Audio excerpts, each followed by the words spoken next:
Hello and welcome to this very special report on The Wire. The NDA government had signed a multi-crore deal in 2016 to produce 36 Rafale jets from a French aerospace major, Dassault Aviation.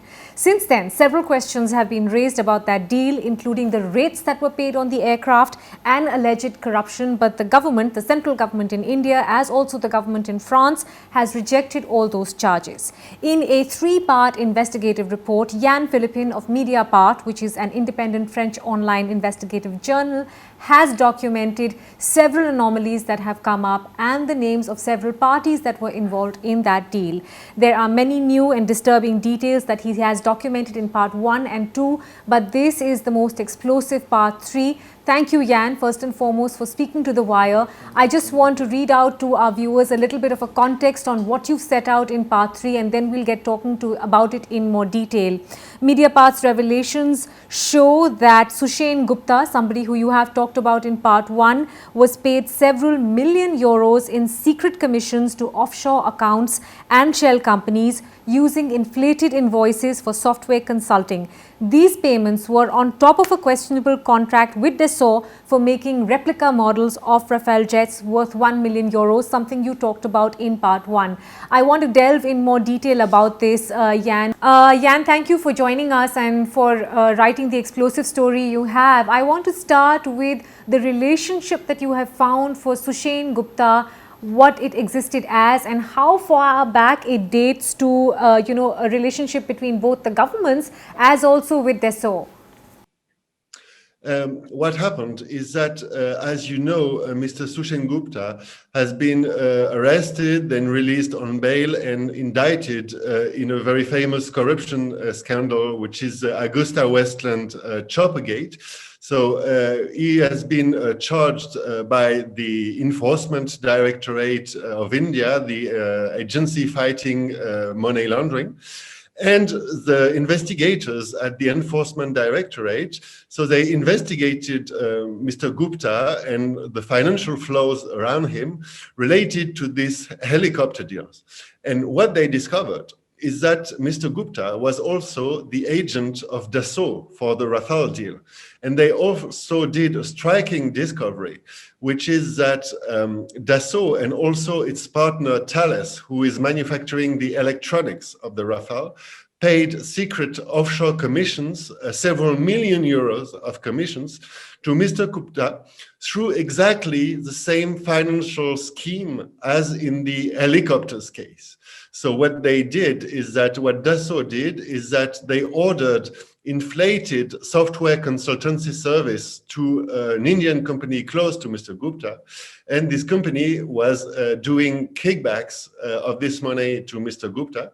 And then Dassault used another shell company controlled by the Gupta in Singapore to do exactly the same thing. And at the end, the money ended up in Singapore and in another shell company in Mauritius, exactly the same way that the suspicious commissions were distributed in the Choppergate.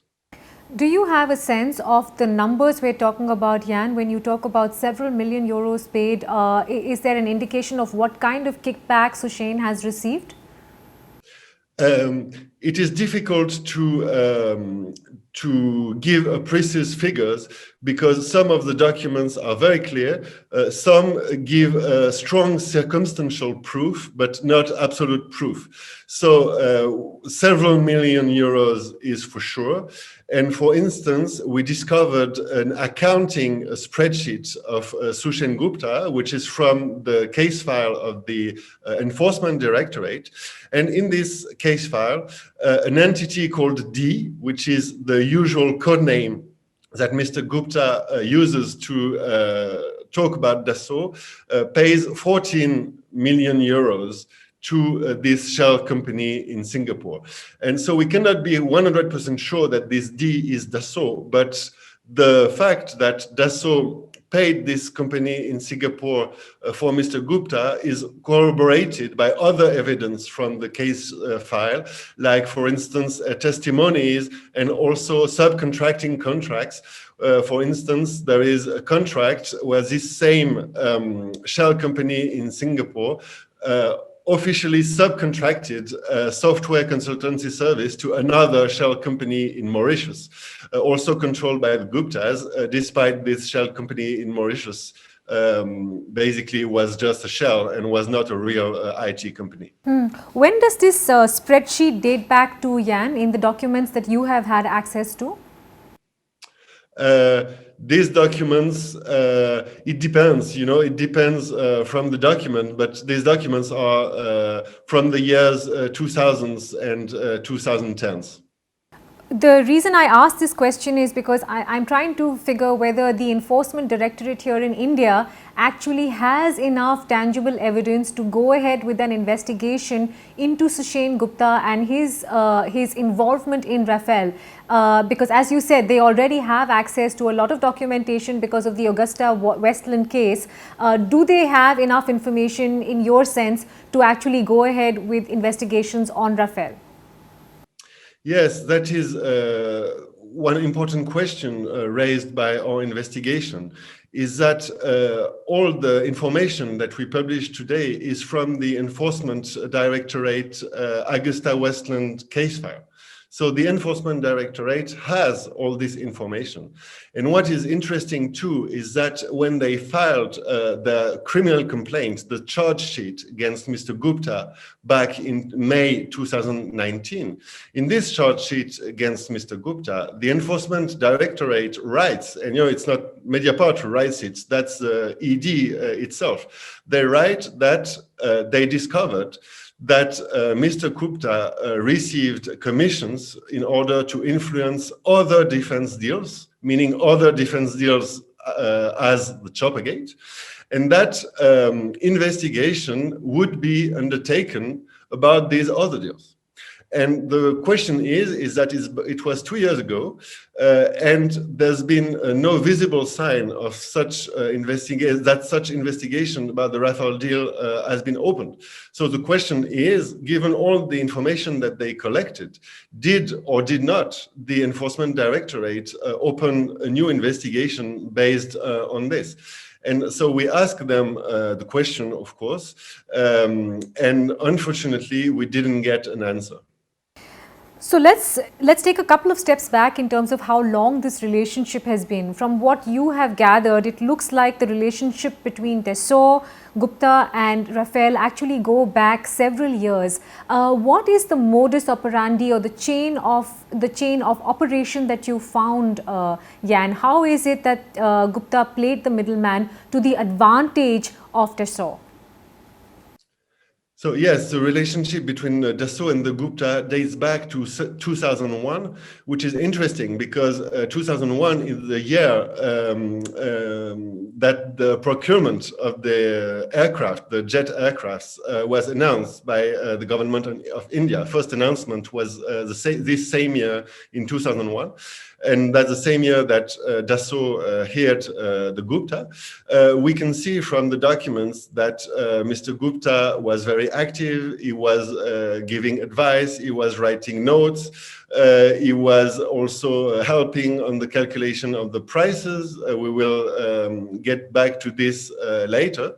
And so the most important points is that, so first he got these offshore commissions from Dassault, but also from Thales.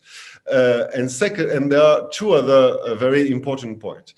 The first point is that what Mr. Gupta did also, that he participated in the selection, in the process of choosing the offset partners of Dassault. You know that Dassault pledged, as per demand of Indian governments, to give back half the amount of the contract to Indian companies, for instance, to fabricate components for the plane. So Dassault had to find a lot of Indian partners to fulfill this offset obligation. So that was in 2012, so just after Dassault won the tender.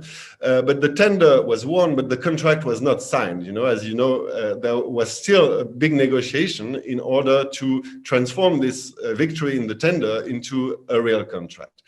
And at this moment, so in 2012, there is a document a note that Mr. Gupta wrote that is in his digital archives, which is dated 7 September 2012.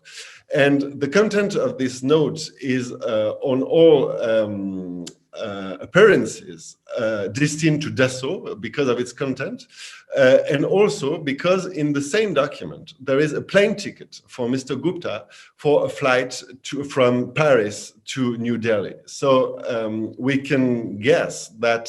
So this was an argument in this note destined for Dassault, and we can. And so there is a suspicion that there's been a meeting between Gupta and Dassault this day in Paris because of this plane ticket. And so the content of this note found in Mr. Gupta's digital archive is very explicit, because he's saying people in office are asking for money. If we don't pay these people will put us in jail and the deal will be scrapped, finished. They also say now it's too late, we cannot go back. You know, some very explicit comment. And another very important point is that 3 years later, in 2015, at this point, Prime Minister Narendra Modi did his dramatic announcement that the tender was over, that he didn't want to buy 126 planes anymore, and that he wanted to buy 36 planes, not made in India, all made in France and ready to fly. And so from this moment, a brand new negotiation began, because it became a negotiation between two states, because Mr. Modi wanted an intergovernmental agreement. And before that, there were direct negotiations between the Indian government and Dassault. So that became a state-to-state negotiation. And one of the key points of this negotiation was price. Because there's been an Indian negotiating team that has been set up at the Indian Ministry of Defense with 7 members. And one of the first missions was to calculate the good price. And so they did very complex calculations, what they call benchmarking, you know, to calculate what should be the right price. And in August 2015, the result was that according to them, the good price should be around 5 billion euros. And Dassault proposed twice that, more than 10 billion euros. So you can imagine the fights behind the scenes. And at this very moment, in 2015, Sushen Gupta obtained confidential documents from the Ministry of Defense regarding the position of the Indian negotiating team about this price negotiation. Mr. Gupta obtained records of discussions, of meetings of the Indian negotiating team. He also obtained documents about this price benchmarking, very detailed documents about how the Indian team made the price calculations. And he even obtained a computer spreadsheet created by a member of the negotiating team to make the calculations. Yeah, you know? I and just last want thing, to, there was, sorry, just to finish with this, there was a problem for Dassault at this time, is that Eurofighter, so the competitor of Dassault who lost the tender, they tried to get back in the race by proposing a 20% discount. And so this new offer, discounted offer for Eurofighter, was obviously a problem for Dassault. And we discovered that Mr. Gupta obtained the full text of this Eurofighter discounted offer. Yeah, this is actually extremely important in terms of the story that you have reported, Yann, in part 3, and I just want to detail this a little more. You're saying that someone in the Defense Ministry was feeding Sushen Gupta extremely important, critical and sensitive information that should not have leaked out of the ministry, that actually gave Dassault the upper hand and gave them the opportunity to wrestle out a price that was perhaps not fair for the Indian side, and neither was it the best price that should have been paid. You know, I cannot speculate about how Mr. Gupta obtained these documents. what I can say is that these are documents from the Indian Ministry of Defense about the activity of the Indian negotiating team. And we tried, to ask everybody how these documents could have ended into the hands of Mr. Gupta. We asked the Indian Ministry of Defense and they did not respond. We also asked the French Ministry of Defense because I said to myself, maybe these documents were handed over by the Indian Ministry to the French negotiators, and then the French negotiator, maybe they gave them to Dassault, who gave them to Mr. Gupta. I'm not sure. So I asked everybody, the Indian ministry, the French ministry, Dassault, Mr. Gupta, is it possible that Mr. Gupta obtained this document through you? And unfortunately, I had no comment anywhere. So that's the big mystery, is how Mr. Gupta managed to obtain these sensitive documents. And just for the benefit of someone listening, Yann, could I ask you to quantify the change in pricing from what had been struck at the first point of agreement versus what price was finally decided upon? So in August 2015, the Indian negotiating team claims that the fair price was 5 billion. Then in the beginning of 2016, Dassault claims that the fair price is 10.7 billion and without the weapons, so without the missiles, so it's even more than this. And then Dassault makes new calculations and makes a revised offer of 7.8 billion. And this offer is again at first rejected by the Indian side. There's even a negotiating meeting that ends quite abruptly because the Indian side wants another discount. They say that they claim at this point that 7.8 is too expensive. And it's only several months later, so in September 2016, that finally the Indian government accepts this final offer around 8 billion. So here we have a situation where there is a man for whom we now have, and the Enforcement Directorate now has enough data and evidence suggesting that Dassault was paying several million euros in return for confidential documents about negotiation. Yann, this ties in with a very important development that happened around that time, which was the sudden removal of the anti-corruption clause. I want you to tie, both those sides in just to contextualize why it was removed and what it was that seemed to be happening in the background. I just described you the information that we have about what happened in the background, which are, we can say, suspicious. And as a coincidence, the French side fought to have the anti-corruption clauses removed from the contract. I must say that this information about the removal of the clauses has first been disclosed by an Indian media, the Hindu. But what we bring, the news that we bring, is that documents show that this was a demand from the French side, and namely from Dassault and from another company called MBDA, who manufactures the armament, the missiles of the Rafale. And what we can see in these documents is that there is a draft of one of the contracts, because you have the state-to-state agreement, which is signed by the ministers, and you have got annexes to these intergovernmental agreements, which are basically the contracts between the state of India and the different companies that manufacture the Rafale.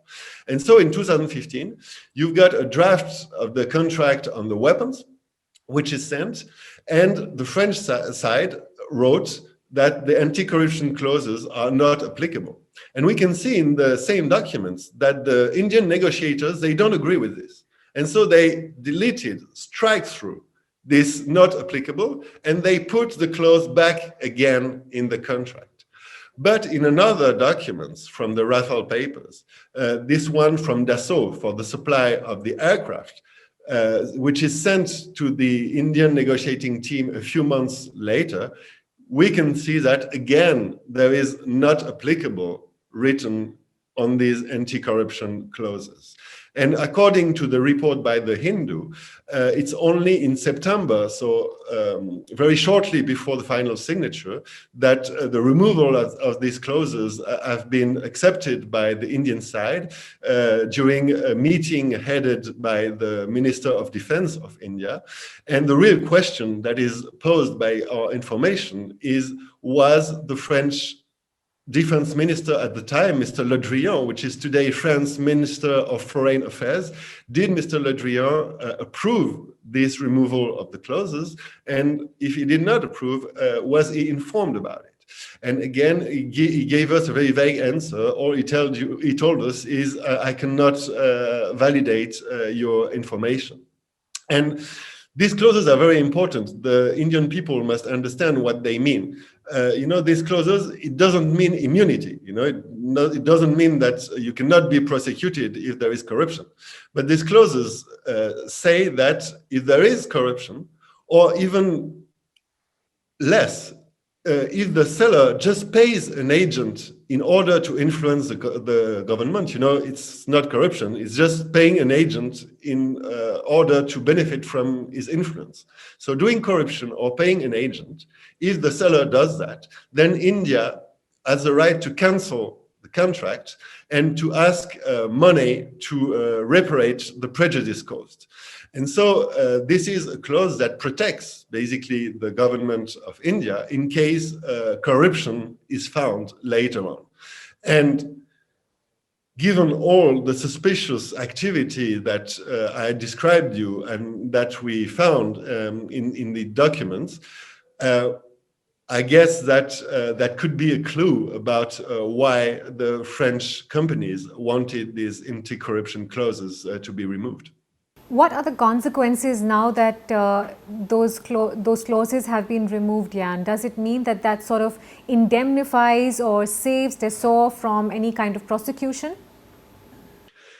Again, you would have to ask a legal expert in India, which I am not. But what I understand is that without these clauses, it would be much more difficult for the Indian government to have civil and commercial actions to claim compensation against Dassault and its partners. But you would say it is fairly clear the reason there was so much pressure to remove these clauses in the first place was because there was extremely suspicious activity happening behind the scenes. I'm a reporter and I write only what I'm sure of. And so I cannot make a direct connection between these two elements. But all we can say as of today is that there's been suspicious activity around this deal, which has been identified by the Enforcement Directorate. And that, as a coincidence, the French side fought to remove the anti-corruption clauses of the contract. But of course, I cannot say that the second thing is a consequence of the first. Historically, Yann, in defense deals, commissions are fairly high. What raised the red flag for you when you started investigating into this particular deal and what was happening? Mediapart started to investigate this case 3 years ago when we published first series of revelation. At the time, it was about Dassault's main partner in India, the Reliance Group belonging to Mr. Anil Ambani. And at this time, we revealed two things. First, a striking statement by former French President François Hollande, who said that Reliance had been imposed to the France and to Dassault by the Indian government. As you know, he is quite close to the Indian Prime Minister. And second, shortly after that, we revealed an internal document from Dassault where a top executive of Dassault said in this document that the partnership with Reliance was basically imperative in order to get the deal. So these revelations that we made were just after the first wave in controversy in India in 2018 that began also with a press revelation from Indian media. So of course we were interested in this case. We made first revelations, and then basically we never stopped trying, to dig into this and to find new elements. But as you know, this is a very sensitive matter, and so it took a lot of time before we could gather enough information to publish these new revelations. Is it sort of normal par for the course to remove this anti-corruption clause in defense deals from the French point of view, Yann, or is it a rare occurrence? You should really ask this question to the Indian Ministry of Defense, who unfortunately did not respond to us. But what I understand is that there is an official procedure that you can find easily online, which is called the Defense Procurement Procedure, which is the rules that the Indian Ministry of Defense is supposed to follow while purchasing military equipment. And this rules, this defense procurement procedure states that these two anti-corruption clauses, and there are many other rules, and there are hundreds of pages in this procedure, but the procedure says that these clauses should be inserted, and they were not. So really, it's a question that should be asked to the Indian Ministry of Defense.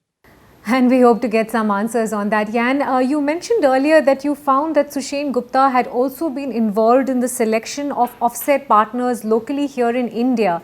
Could you just add more detail to that, please?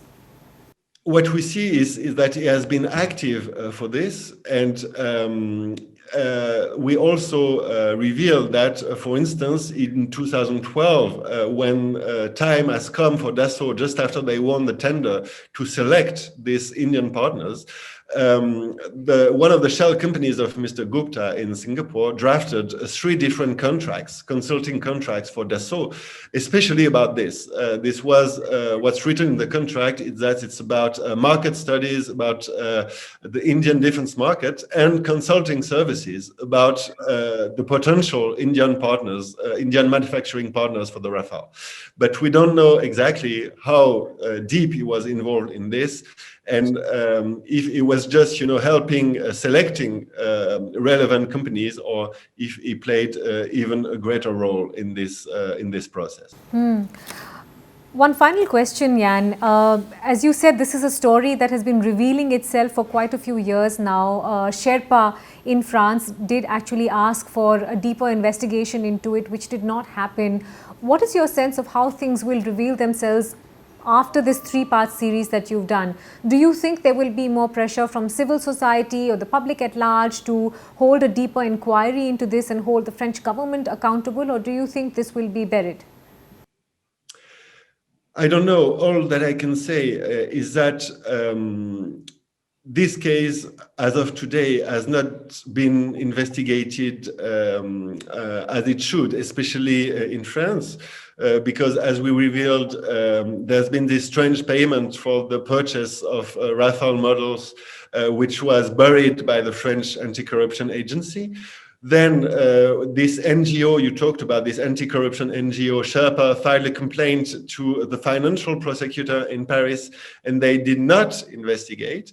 And she, on the record, said that her decision, this prosecutor, was partly based on the fact of protecting France's national interests, which is quite a strange declaration for a prosecutor in charge of fighting corruption and economic crime. And then finally, there is this big question in India about the fact that the Enforcement Directorate discovered all these suspicious facts about the role of Sushen Gupta alongside Dassault in the Rafale deal. And as of today, I'm very cautious. There's been no visible sign, it's what I wrote in my article, that a separate investigation has been opened. And I really would like to have known, to have had this answer from the Enforcement Directorate. Did you or did you not open a specific investigation about this?